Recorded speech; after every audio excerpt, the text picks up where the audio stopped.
Ladies and gents, what's up? BC here. Welcome back to another video. Today, I want to talk about connecting the dots and kind of rewiring your mind to start spotting the things that you need to spot, become aware of the things you need to become aware of, and then make sure that you facilitate the application of that in your life in all areas, right? Let's say you want to achieve something big. Many of you come to me like, oh, I want to be a badass entrepreneur. I want to be a great real estate agent. Any of those or any other things. Understand what you just said, right? You in your mind, in your mind's eye, you said, okay, I want to be great. Well, by great, let's say by definition, if I ask you, okay, what specifically is great? You're like, oh, top 10%, top 5%.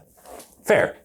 Whatever the answer is to that, you have to connect the dots in what will have to be required of you, right? Because to be in that position, you have to have a particular set of traits and have done a particular set of things to achieve being the top or 10%, 15%, or whatever you say. Number one, number two. Each one is going to have a designated set of things, items that they've acquired or they've accomplished or they've done or the person possesses. To get there, you're going to have to do a particular set of things. And on that journey, it's going to require a particular set of actions and things that you have to do, i.e. huge time investment, sacrifice, new friends, getting coaches, right, to help you, like all this other stuff. We're going to put all these things together to equal the top 5 or top 10%. Now you fast forward to your present situation right now. Okay, you have the awareness. What do I need? If you haven't compiled that list, you need to do it immediately. And then from there you say, what's missing? Because it'll become glaringly obvious to you. It's that simple. And then the focus and the effort is on those things. That's it. Do I have other things in my life? Sure.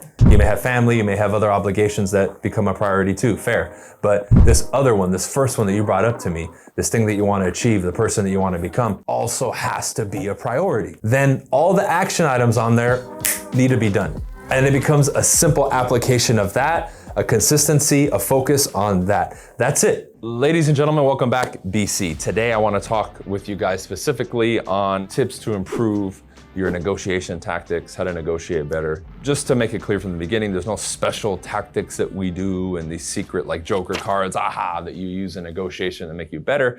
I just think over time you'll develop your own style and you'll get a feel for how to do this thing properly, okay? But let's keep it simple. Number one is this. In negotiations, in order for you to really have an advantage and make it easier, you wanna create leverage and have leverage. So as an example, right? If I have a listing and I'm able to price it effectively, so much so that I get a ton of buyers in there, right? That creates urgency. That gives me leverage because now they're more likely to not only submit an offer because there's all this other interest, but they're gonna submit a stronger offer, right?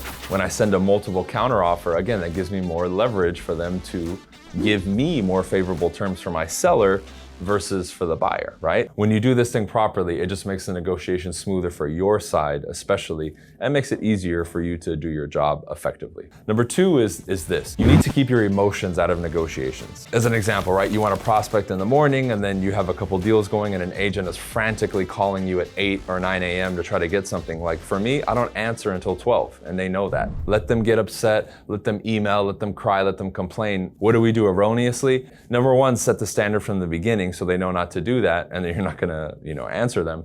But number two, you wanna do your best to not get wrapped up in that, right? Because then now your emotions start flaring, it pisses you off, right? They rub their negativity off on you and now it messes up the rest of your day, or maybe it takes you 30 minutes or an hour to get back, on the train and continue doing what you were doing before. So it's just one of those things that you wanna stay more stoic and you wanna do your best to stay level-headed, because whenever you get emotional, whether it's with your clients or with another agent, nobody wins. Number three is this. It's not about you.